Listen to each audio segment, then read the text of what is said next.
नमस्कार बच्चों, मेरा नाम कविता तिवारी है। मैं शासकीय हाई स्कूल परखेड़ा नाथू में पदस्थ हूँ। आज हम कक्षा 9वीं के विषय विज्ञान अध्याय 11 कार्य तथा ऊर्जा के अंतर्गत ऊर्जा विषयांश का अध्ययन करेंगे।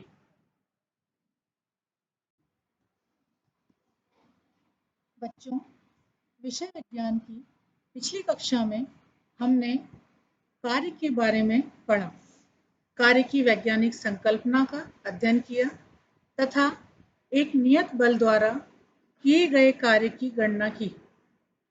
इसके अलावा कुछ आंकिक प्रश्नों को हल किया। अब हम इस अध्याय में आगे कार्य एवं ऊर्जा के भाग 2 में देखेंगे कि ऊर्जा किसे कहते हैं, ऊर्जा के रूप, गतिज ऊर्जा, स्थितिज ऊर्जा और किसी ऊंचाई पर वस्तु की स्थितिज ऊर्जा। सबसे पहले हम ऊर्जा के बारे में पढ़ते हैं।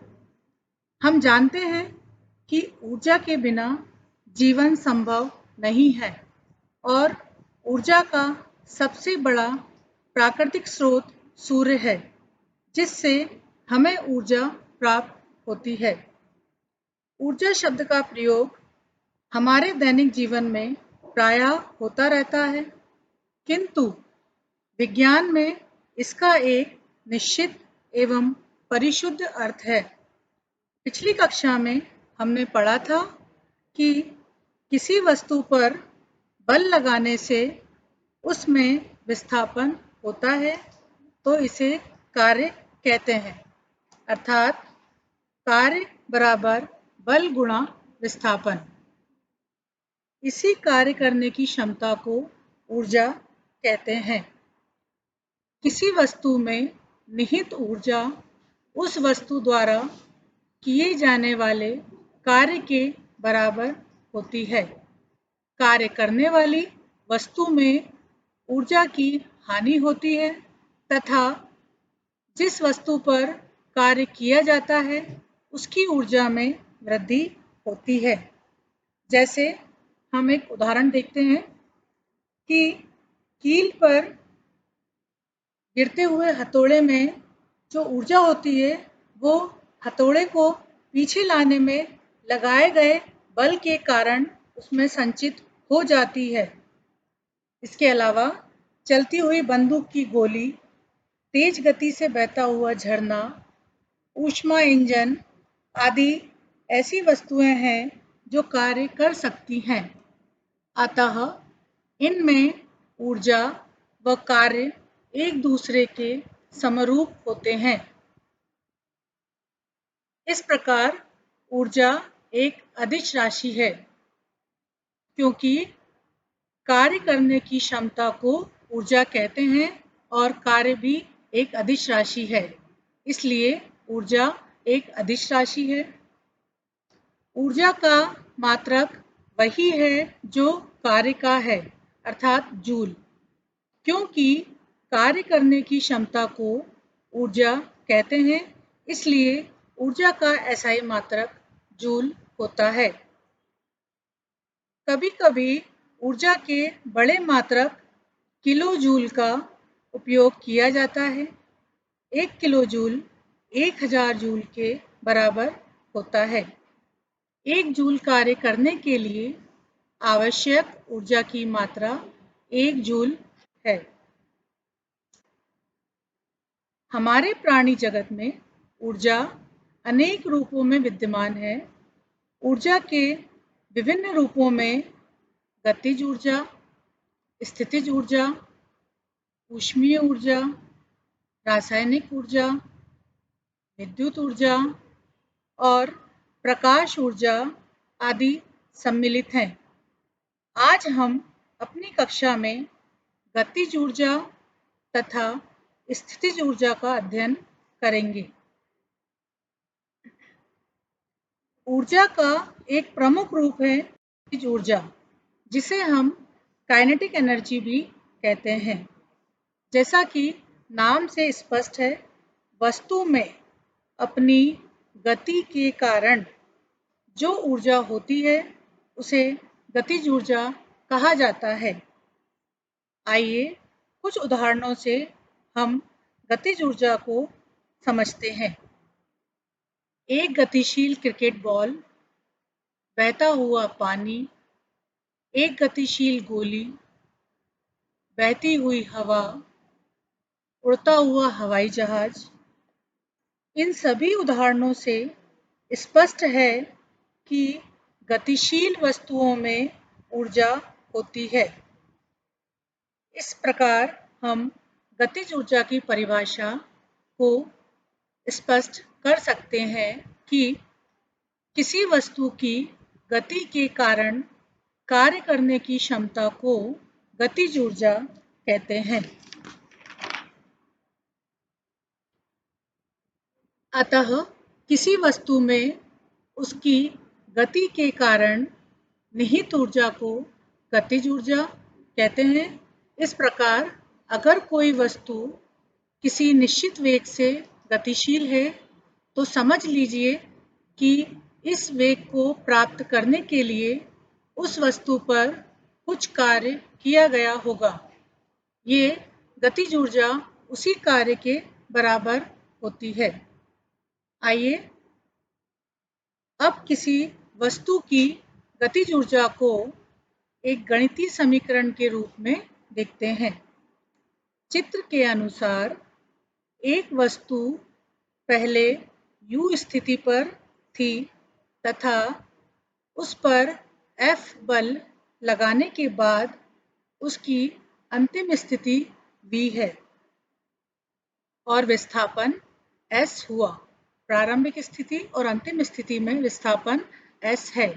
यहाँ m बराबर वस्तु का द्रव्यमान है, F बराबर वस्तु पर लगाया गया बल है तथा S बराबर बल लगाने पर होने वाला विस्थापन है। इस प्रकार अगर m द्रव्यमान की एक वस्तु एक समान वेग u से गतिशील है तो इस वस्तु पर एक नियत बल F विस्थापन की दिशा में लगता है और वस्तु s दूरी तक विस्थापित हो जाती है। इसका वेग u से v हो जाता है तथा इस कारण यहाँ त्वरण a उत्पन्न होता है। हम जानते हैं और हमने पिछली कक्षा में कार्य वाले चैप्टर में पढ़ा था कि कार्य बराबर बल गुणा विस्थापन होता है। यहाँ हम उसी सूत्र का उपयोग करेंगे तो किया गया कार्य W बराबर F गुणित S, इसे हम समीकरण नंबर 1 नाम देते हैं। इसके अलावा हमने ये भी पढ़ा है कि F बराबर MA होता है, इसे हम समीकरण नंबर 2 नाम देते हैं। अब पिछली कक्षाओं में हमने गति के तीनों समीकरणों का अध्ययन किया है। यहाँ हम गति के तीसरे समीकरण का उपयोग करेंगे। गति के तीसरे समीकरण के अनुसार u, v, s तथा a में निम्नलिखित संबंध है। v square minus u square बराबर 2as। इसका पक्षांतर करने पर हम s का मान निकालते हैं जो s बराबर v square minus u square बटे 2a। इसे हम समीकरण नंबर 3 नाम देते हैं। अब समीकरण 2 तथा समीकरण 3 से f और s का मान समीकरण 1 में रखने पर हमें मिलता है W बराबर MA गुणित v square minus u square upon 2a। इसे सॉल्व करेंगे तो हमें मिलेगा W बराबर 1/2 m into v square minus u square. अब अगर हमारी वस्तु विराम अवस्था से चलना प्रारंभ करती है तो u का मान 0 होगा। इस प्रकार जो कार्य होगा उसका मान 1/2 mv² होगा। आइए हम गतिज ऊर्जा से संबंधित एक आंकिक प्रश्न का अध्ययन करते हैं। 15 किलोग्राम द्रव्यमान की एक वस्तु 4 मीटर प्रति सेकंड के एक समान वेग से गतिशील है, तो वस्तु की गतिज ऊर्जा क्या होगी? यहाँ वस्तु का द्रव्यमान दिया है 15 किलोग्राम और इसका जो वेग है वो है 4 मीटर प्रति सेकंड और हमें वस्तु की गतिज ऊर्जा ज्ञात करना है। तो सबसे पहले जो दिया गया है वो लिखते हैं। वस्तु का द्रव्यमान m बराबर 15 किलोग्राम, वस्तु का वेग v बराबर 4 मीटर प्रति सेकंड और अभी हमने पढ़ा था कि गतिज ऊर्जा बराबर 1/2 mv² होता है। इस सूत्र में m और v का मान रखने पर हमें वस्तु की गतिज ऊर्जा प्राप्त होती है जो 120 जूल है। इस प्रकार वस्तु की गतिज ऊर्जा 120 जूल होगी। अब हम ऊर्जा के दूसरे रूप स्थितिज ऊर्जा के बारे में पढ़ेंगे। जैसा कि नाम से स्पष्ट है, स्थितिज ऊर्जा यानी स्थिति में परिवर्तन अर्थात किसी वस्तु में वस्तु की स्थिति या इसके आकार में परिवर्तन के कारण जो कार्य करने की क्षमता होती है उसे स्थितिज ऊर्जा कहते हैं। आइए कुछ उदाहरणों का अवलोकन करते हैं। बांध में जमा किया गया पानी, यह पृथ्वी से ऊंची स्थिति के कारण टरबाइन को घुमा सकते हैं जिससे विद्युत उत्पन्न होती है। एक अन्य उदाहरण देखते हैं। किसी खिलौने वाली कार में चाबी भरते समय आप कार्य करते हैं। यह कार्य खिलौने वाली कार की स्प्रिंग में स्थितिज ऊर्जा के रूप में संचित हो जाता है। जब हम खिलौने वाली कार की कसी हुई स्प्रिंग को खोलते हैं धक्का देकर या अपनी तरफ खींचकर, तो इसमें संचित स्थितिज ऊर्जा मुक्त हो जाती है और कार चलती है।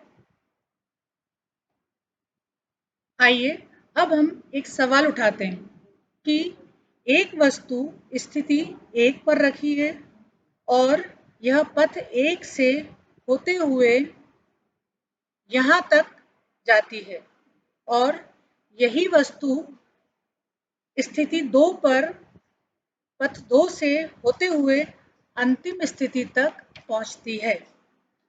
दोनों ही h ऊंचाई तय करती हैं, अर्थात दोनों की ऊर्ध्वाधर ऊंचाई h है। देखिए यहाँ इस चित्र में, लेकिन एक सीधे रास्ते से जा रही है और दूसरी वस्तु पथ 2 से घूमती हुई अंतिम स्थिति पर पहुंच रही है और दोनों ही स्थिति में वस्तु का द्रव्यमान समान है। अब प्रश्न ये पूछा जा रहा है कि किस स्थिति में स्थितिज ऊर्जा ज़्यादा होगी, पथ 1 में या पथ 2 में? किस में ज़्यादा होगी? चूँकि यहाँ स्थितिज ऊर्जा शब्द निकल कर आया है तो पहले हम स्थितिज ऊर्जा की बात करते हैं, उसके पश्चात हम इस सवाल को फिर से लेंगे। तब तक आप इस सवाल पर विचार कीजिए। देखिए, सरल भाषा में हम कह सकते हैं कि स्थिति के कारण जो ऊर्जा होती है उसे स्थितिज ऊर्जा कहते हैं। जैसे आपने रबर बैंड को खींचा तो रबर बैंड को खींचने के लिए आप क्या करते हैं? उस पर बल लगाते हैं या उस पर कार्य करते हैं। यह कार्य उसमें ऊर्जा के रूप में संचित हो जाता है। इसे ही उसमें संचित स्थितिज ऊर्जा कहते हैं।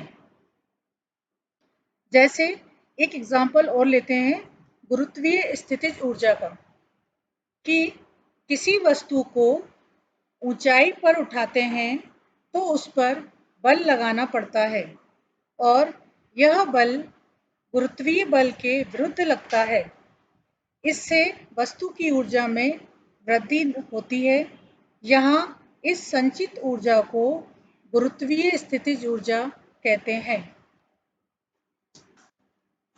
यहाँ हमारे पास जो उदाहरण है उसे देखते हैं कि मान लीजिए हमारे पास m द्रव्यमान की ये वस्तु है और इस m द्रव्यमान की वस्तु को h ऊंचाई तक उठाते हैं तो वस्तु का भार mg गुरुत्वीय बल के कारण नीचे की तरफ जाएगा और उस भार के बराबर हमें ऊपर की ओर बल लगाना पड़ेगा, तब हम इस वस्तु को ऊपर की ओर उठा पाएंगे। तो ऐसे में वस्तु की स्थितिज ऊर्जा उस पर गुरुत्वीय बल के विरुद्ध किए गए कार्य के बराबर होगी। और हम जानते हैं कि कार्य बराबर बल गुणा विस्थापन होता है। यहाँ बल कितना लगाना पड़ रहा है? वस्तु के भार के बराबर, है ना। और हम जानते हैं कि भार का मान mg होता है तो बल भी यहाँ mg लगेगा। और यहाँ विस्थापन कितना होगा?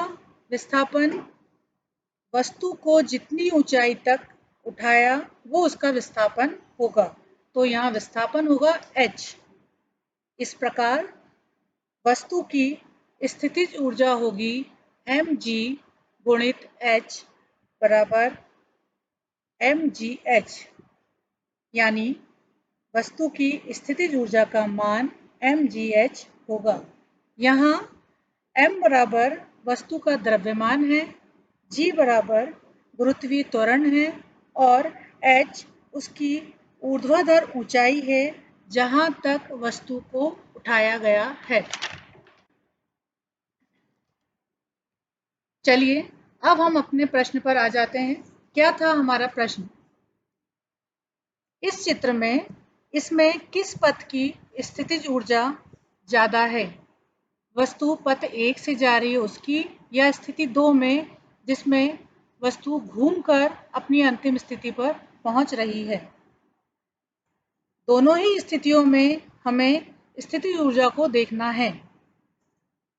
अभी हमने देखा कि स्थितिज ऊर्जा बराबर mgh होती है, अर्थात गुरुत्वीय बल द्वारा किया गया कार्य वस्तु की प्रारंभिक स्थिति और उसकी अंतिम स्थिति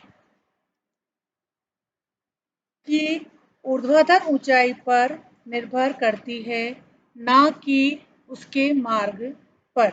तो दोनों ही स्थिति में इसकी स्थितिज ऊर्जा बराबर होगी। आइए अब हम किसी वस्तु की स्थितिज ऊर्जा को प्रभावित करने वाले कारकों का अध्ययन करते हैं। सबसे पहले हम देखते हैं द्रव्यमान। वस्तु की स्थितिज ऊर्जा उसके द्रव्यमान के समानुपाती होती है। स्थितिज ऊर्जा समानुपाती द्रव्यमान, इसका अर्थ है कि वस्तु का द्रव्यमान ज़्यादा होगा तो स्थितिज ऊर्जा ज़्यादा होगी, और यदि वस्तु का द्रव्यमान कम होगा तो स्थितिज ऊर्जा कम होगी। अब एक अन्य कारक, पृथ्वी तल से ऊंचाई। किसी वस्तु की स्थितिज ऊर्जा उसके पृथ्वी तल से ऊंचाई के समानुपाती होती है, अर्थात स्थितिज ऊर्जा समानुपाती h। स्पष्ट है कि यह उस रास्ते पर निर्भर नहीं करती जिस पर वस्तु ने गति की है। तो इस प्रकार हम कह सकते हैं कि वस्तु की पृथ्वी तल से ऊंचाई अधिक होगी तो स्थितिज ऊर्जा अधिक होगी, और यदि वस्तु की पृथ्वी तल से ऊंचाई कम होगी तो उसकी स्थितिज ऊर्जा भी कम होगी। एक अन्य कारक है आकार में परिवर्तन। वस्तु में जितना ज़्यादा खिंचाव, ऐंठन या झुकाव होगा, उतनी ही स्थितिज ऊर्जा अधिक होगी। इस प्रकार स्पष्ट है कि वस्तु की स्थितिज ऊर्जा को प्रभावित करने वाले प्रमुख 3 कारक हैं: द्रव्यमान, पृथ्वी तल से ऊंचाई और आकार में परिवर्तन।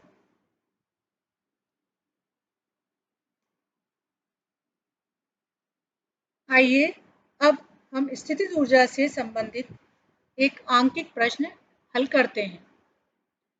10 किलोग्राम द्रव्यमान की एक वस्तु को धरती से 6 मीटर ऊंचाई तक उठाया जाता है, तो इसकी स्थितिज ऊर्जा ज्ञात कीजिए।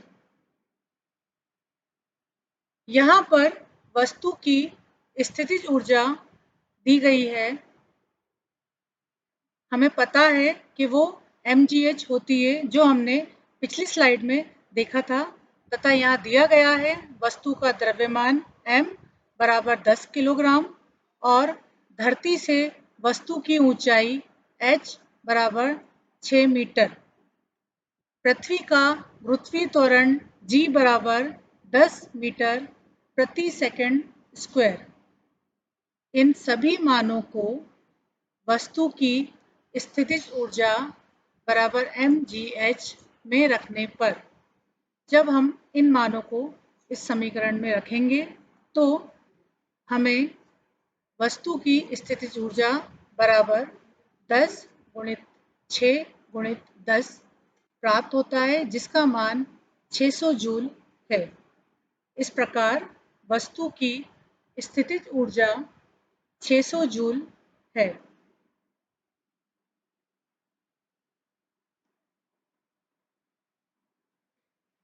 किसी वस्तु की पृथ्वी तल से ऊंचाई पर स्थितिज ऊर्जा क्या होगी? यदि m द्रव्यमान की वस्तु को पृथ्वी के ऊपर h ऊंचाई तक उठाया जाता है, तो पृथ्वी का गुरुत्व बल mg हमेशा नीचे की दिशा में कार्य करता है। वस्तु को उठाने के लिए गुरुत्व बल के विपरीत कार्य किया जाता है, अतः किया गया कार्य W बराबर बल गुणा विस्थापन होगा। स्पष्ट है कि यह इस प्रकार mg गुणित h बराबर mgh। यह कार्य वस्तु में गुरुत्वीय स्थितिज ऊर्जा के रूप में संचित हो जाता है, अतः स्थितिज ऊर्जा बराबर होता है mgh। यहाँ g पृथ्वी का गुरुत्वीय त्वरण है। एक अन्य प्रश्न का अवलोकन हम करेंगे। एक पिंड को धरती से किसी कोण पर फेंका जाता है। यह एक वक्र पथ पर चलता है।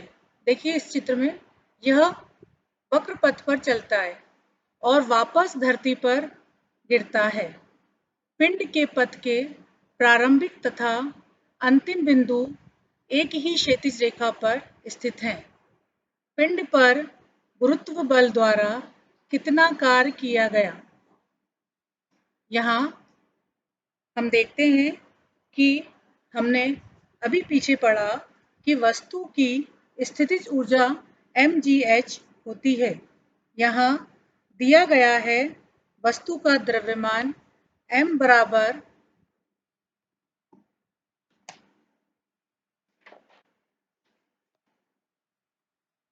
हमने अभी पढ़ा कि वस्तु की स्थितिज ऊर्जा वस्तु की पृथ्वी तल से ऊंचाई h के समानुपाती होती है और वस्तु के गति करने वाले मार्ग पर निर्भर नहीं करती है।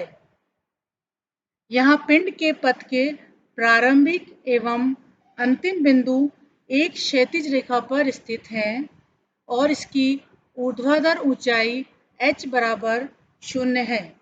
हम ये भी जानते हैं कि किया गया कार्य W बराबर mgh होता है। चूंकि यहाँ h बराबर 0 है, अतः किया गया कार्य mgh भी 0 होगा। क्योंकि इस दी गई स्थिति में गुरुत्व बल के विरुद्ध कार्य करना पड़ रहा है और गुरुत्व बल के विरुद्ध किया गया कार्य 0 होता है। धन्यवाद।